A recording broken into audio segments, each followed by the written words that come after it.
ask you now, Hello and welcome to the Story Center. We are going live tonight with Sherry Norfolk, storyteller, who will be telling stories for the new year. I'm Shannon. I'm the Story Center program manager, and I just want to welcome you tonight to When the World Was New, Stories for the New Year. Take it away, Sherry. Thank you so much. It is so much fun to be here, and especially at the beginning of a new year.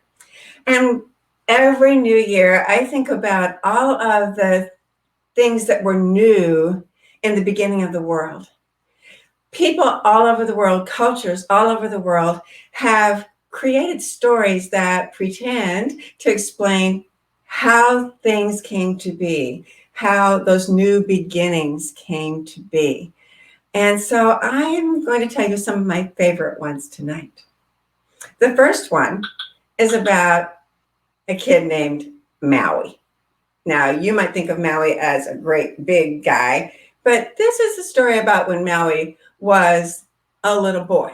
In fact, he was the youngest of four brothers. His oldest brother was named Hiapo. His next oldest brother was named Wa'ena, and his next oldest brother was named Ki'iki'i.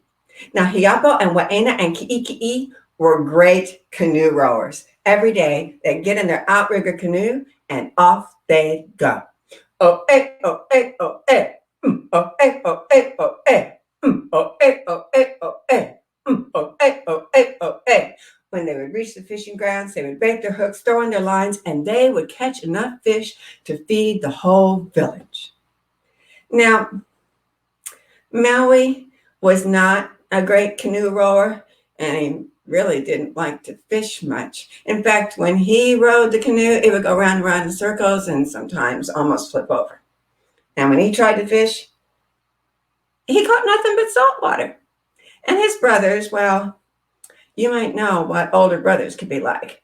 Sometimes they would make fun of Maui. They'd say, Maui, you are good for nothing. You can't row. You can't fish. You are good for nothing. Oh, yes, I am. I'm good for lots of things. I can surf. Watch this. Maui, you can't eat surf. You are good for nothing. Now, Maui didn't like that because there were a lot of things he was good at. And one thing he was really good at was thinking. So he went home and he thought and he thought and he thought. The next morning, he said, okay, you guys, guess what? Today, I'm going to catch all the fish and you guys aren't going to catch any.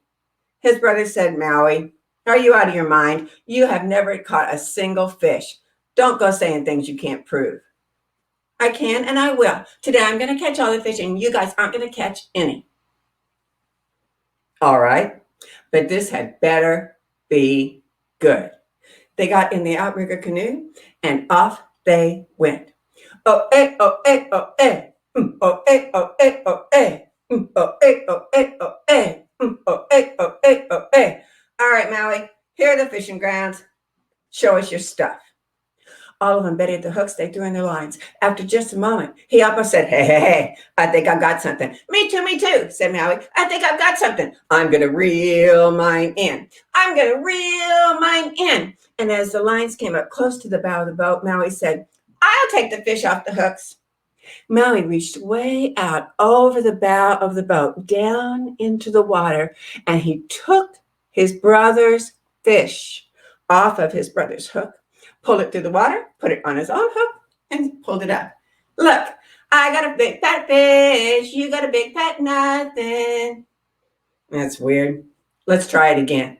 They all betted their hooks. They threw in their lines. After a moment, Ki'iki'i said, hey, I think I've got something. Me too. I think I've got something. I'm going to reel mine in. I'm going to reel mine in. And again, as the lines came up close to the boat, Maui said, I'll take the fish off the hooks. And again, he took the fish off of his brother's hook, pulled it through the water, put it on his own hook, and pretended it was his. There's something fishy going on around here, said his brothers. But they couldn't figure out what it was. So all day long they fished, and Maui's pile got bigger and bigger and bigger and bigger, and his brothers had nothing. All right, that's it. That's all. We know you're playing some kind of trick on us. We don't know what it is, but that's it. You are never going out on the boat with us again. Now, like I said, Maui really didn't like going out on the boat very much, and he really didn't like to fish. But he hated being left behind. So he went home and he thought again. Now, I told you he could think, but I didn't tell you. He could think magic. So Maui went home and he thought and he thought and he thought, magic thoughts. Okay. I'm going to make a great big magic fish hook, so big and so powerful, it'll pull up the biggest thing anybody ever pulled out of the Pacific Ocean in the whole history of the world. Except that to make his magic fishing hook, Maui was going to need the jawbone of someone who was half alive and half dead. Luckily for him, his grandma, Hina, was half alive and half dead. So he went to Hina. He said, Grandma, you know how my brother's always making fun of me and saying I'm good for nothing? Oh, Maui, they shouldn't talk to you like that. That's real mean of them. Yeah. And so, I came up with an idea, and I want to make a huge, beautiful magic fish hook, so big and so powerful, it'll pull up the biggest thing anybody ever pulled out of the Pacific Ocean in the whole history of the world. Oh, Maui, you're a clever one. If anyone can do it, you can. Yeah. The only thing is that to make my fish hook, I'm going to need the jawbone of somebody who's half alive and half dead. Well, Maui, you claim to the right place. Look here. I'm half alive and half dead. You can have my jawbone if you want. And she reached up and unhooked her jawbone and handed it over to Maui. Wow, Granny, you are way cool. Maui took that jawbone, and he polished and he polished and he sharpened and he sharpened until it was a huge, beautiful magic fish hook. Then he went to his brothers. Look, I made a huge, beautiful magic fish hook, so big and so powerful, it'll pull up the biggest thing anybody ever pulled out of the Pacific Ocean in the whole history of the world. Now, Maui's brothers knew about Maui and his magic. So they said, all right, Maui, but this is your last chance. This had better be good. They got in the outrigger canoe and off they went. Oh, oh, oh, oh, oh, oh, oh.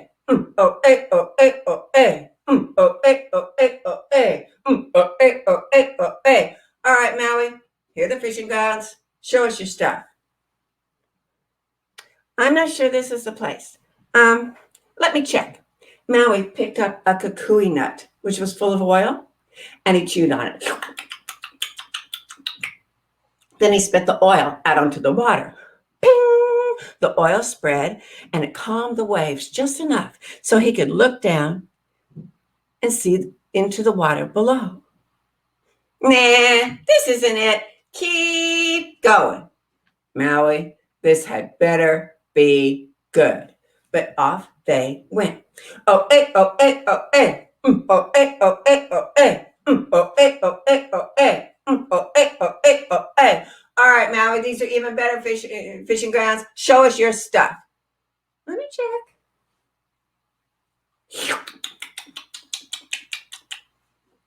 Ping. Nah, keep going. Maui, this had better be good. But off they went. Oh, oh, oh, oh. Oh, oh, oh, oh. Oh, oh, oh, oh. Oh, oh. All right, Maui, these are the best fishing grounds in the entire Pacific Ocean. You had better show us your stuff.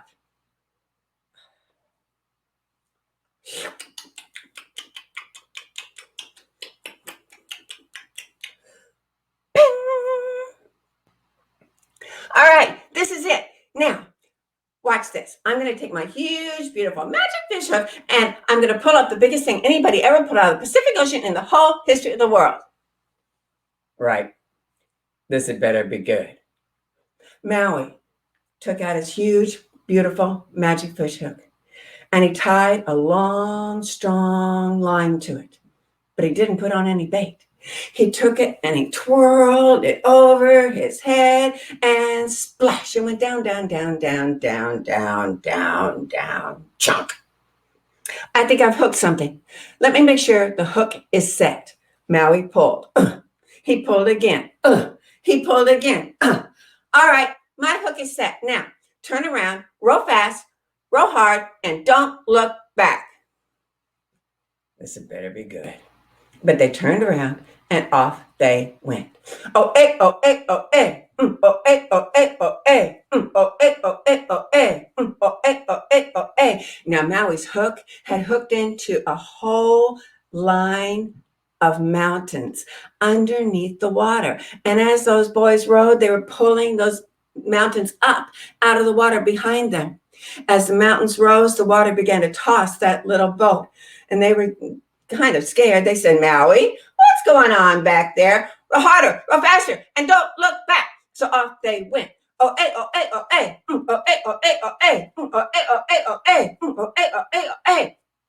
Now the waves are coming up over the bow of the boat. The boys were getting really worried. They said, Maui, what's going on back there? Row faster, row harder, and don't look back. Away, away, away, away, away, away, away, away, away. Fire was coming up out of the mountains. They could see it reflected in the water in front of them. They said, Maui, what's going on back there? Row faster, row harder, and don't look back. Away, away, away, away, away, away, away, away.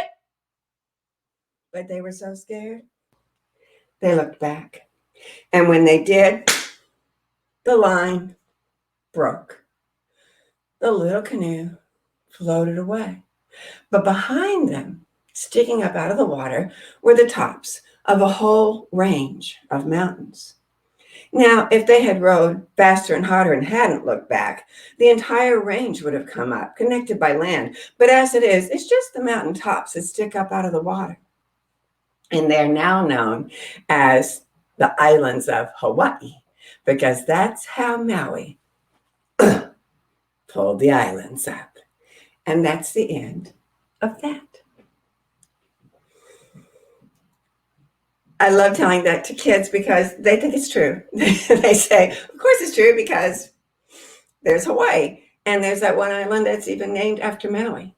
Now, if you go to the island of Maui, there is a place on the southern coast of the island of Maui that they say is the oldest part of the oldest lava flow of those islands. And they say that's where Maui stood to pull the islands up. Now, as I said, all over the world, cultures have made up stories that pretend to explain different things. Now, I love the ones that explain the landforms, like Hawaii. Here's another one of those. In the beginning of time, there was the land that is now called China. And in that land, there was a huge father dragon who lay curled up with just the tip of his tail out over the South China Sea. Now, his baby dragons played in the South China Sea, kicking up water spouts, making waves, and breathing out fog. But one day, the babies got bored. I am bored. There is nothing to do. I know. I'm bored too. I haven't done anything new for a long time. Me too. I am really bored. What are we going to do? I don't know. What should we do? I don't know. What if I have an idea? Let's wake up Daddy. Yeah, that's a good idea. So they all began to make noise. Daddy, Daddy, Daddy, Daddy, Daddy, Daddy, Daddy, Daddy, Daddy, Daddy. That didn't happen. Nothing happened. Daddy slept. I know what to do. Okay, watch this. And that baby dragon went over to Daddy's tail and bit it. That's a good idea. And so they all began to bite up and down and up and down on Daddy's tail until all of a sudden, he woke up and he was not happy. Daddy was so angry that he took that tail and thwap! He thwapped those baby dragons away from him. They went up in the air and fell splash, splash, splash, splash, splash into the South China Sea. But one of those baby dragons got covered with land. Now, that land began to form in the shape of that baby dragon. If you look at it, you'll see a line of mountains that go from north to south. That's the baby dragon's spine. Sometimes the baby dragon moves under that bit of land and they think it's earthquakes, but we know what it really is.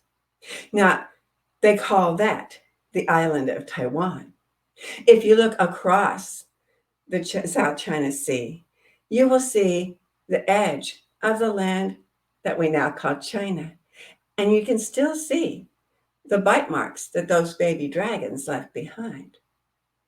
Not only that, that father dragon was so angry with his babies that he didn't want to look at them for a while. And so he stretched himself out across China, across Asia.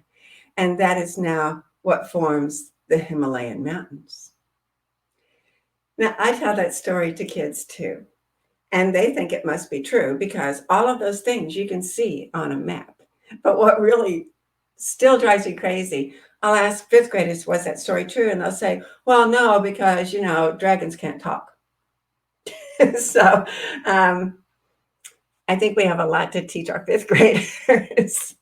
But that is the story of how Father Dragon created the island of Taiwan. Now, the Hammamai stories don't just pretend to explain landforms.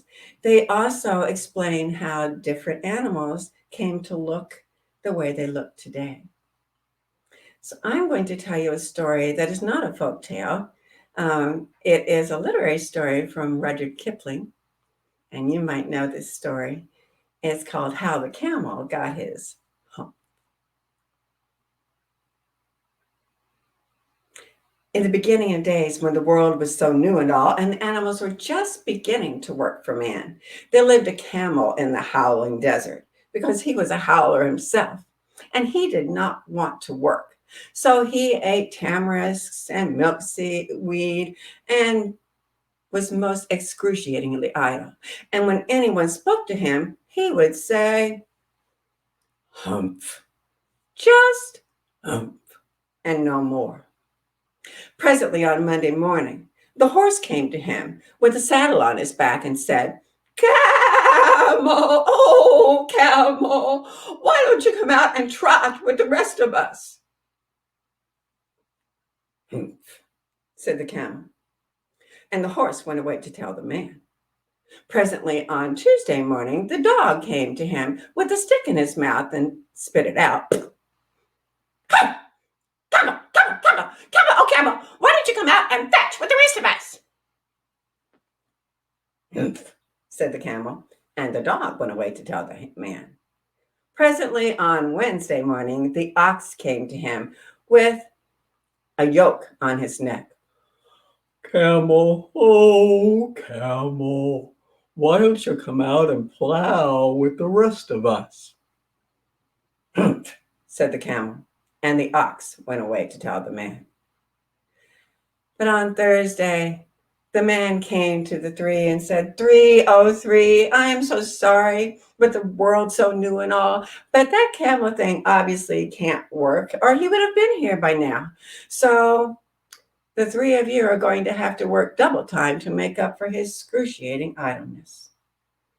Well, the three were not happy with that, and they went off to the edge of the desert to powwow and palaver together. And while they were talking, along came the great genie of all deserts, whirling in his cloak of dust. He stopped to powwow with the three. Great genie, said the ox, is it fair for someone not to work with the world so new and all? Certainly not, said the genie. Well, out in your howling desert, there is a humph thing, and he won't plow.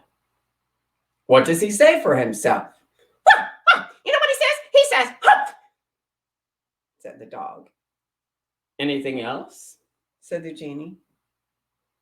Well, he says humph and no more, said the horse. We'll see about that, said the genie. So he whirled away in his cloak of dust until he came to the camel looking at his reflection in a pool of water, most excruciatingly idle. Bubbles, said the great genie, I hear that you won't work and help the three. What do you have to say for yourself? Humph, said the camel. The three have had to work double time to make up for your excruciating idleness. Humph, said the camel. I wouldn't say that again if I were you, said the genie. Humph, said the camel. And just then, his beautiful back that he was so proud of began to puff up and puff up and puff up into a great big lolloping humph. Oh, what did you do that for? I want you to work. Now, you have missed 3 days of work. So you will go out and you will work. And with that hump, you will be able to work 3 days without stopping for food and water. And that is what has happened. Now, the camel still has his hump, but he has never made up for those 3 days that he missed when the world began. And he has never yet learned to behave. So that's the end of that. In addition to folk tales, having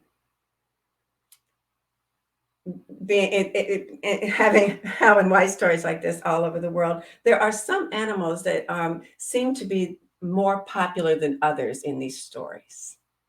The possum is a very popular animal in these stories. And so we're going to end with a story about possum. Long ago, possums had long, beautiful, fluffy, beautiful tails. Now, Possum was very proud of his tail. He was always going around bragging about his tail. Look at here. I know you wish you had a tail like mine, 'cause my tail is beautiful, my tail is fine, my tail is beautiful, and it's mine, all mine. Hey! Oh, yeah, not only did he sing all the time, he was always flipping that tail up in somebody else's face. Now, they got tired of all that flipping and bragging, especially the rabbit, because it seemed to Rabbit that tail was in his face more than anybody else. So Rabbit got to thinking, got to talking to folks, came up with an idea. He gathered up all the animals. He said, you know what? I am sick to death of that possum and his beautiful tail. And so I came up with an idea. I think we should, see, I've been talking to Mr. Cricket. Mr. Cricket the barber. Now he says he's got this new like hair tonic and he can fix up that possum and put him to sleep and shave off every single hair on his tail so it'll be completely pink and shiny and naked. What do you think about that? Oh, I like that idea. Let's do it. Let's do it. But they all wanted to see the results of that trick at the same time. So they decided they were going to tell Possum they were having a party in honor of his beautiful tail.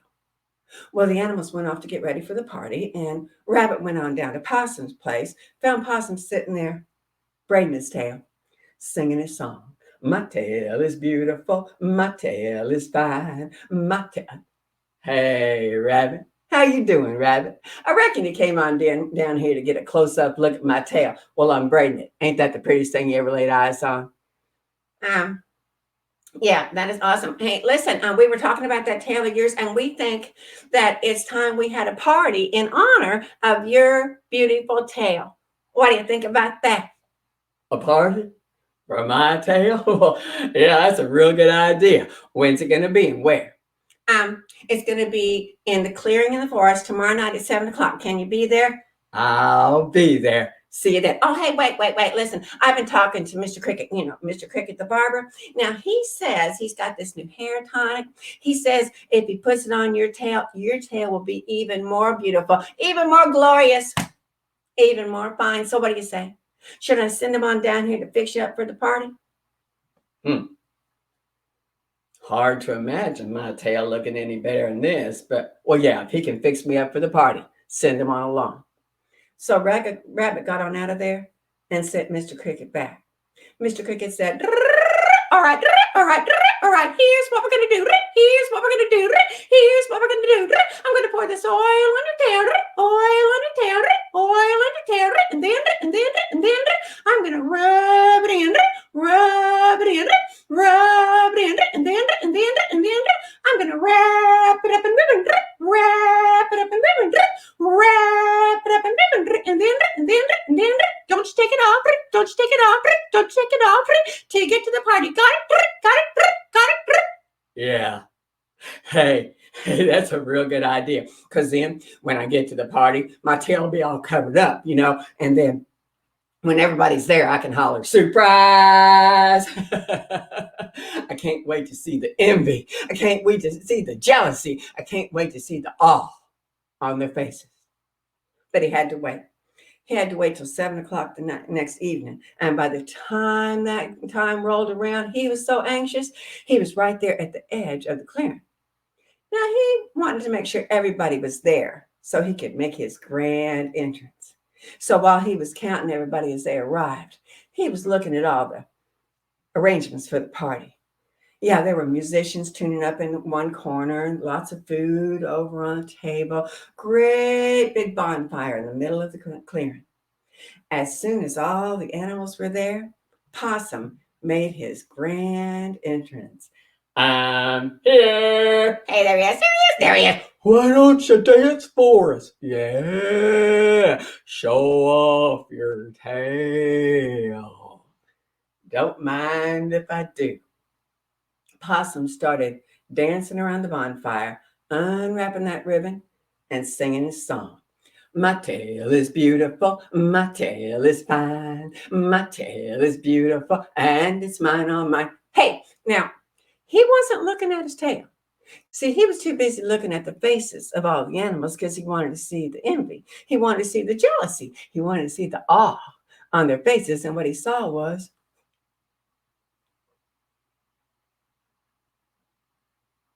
and he thought, they're speechless. Yeah, they don't have words good enough to talk about my tail. So he kept on going. My tail is beautiful. My tail is fine. My tail is beautiful. And it's mine, all mine. Hey, he finally threw off the last of the ribbon. And when those animals saw that pink, shiny, naked tail in all its pink and shining glory, they didn't hold back any longer. They started laughing.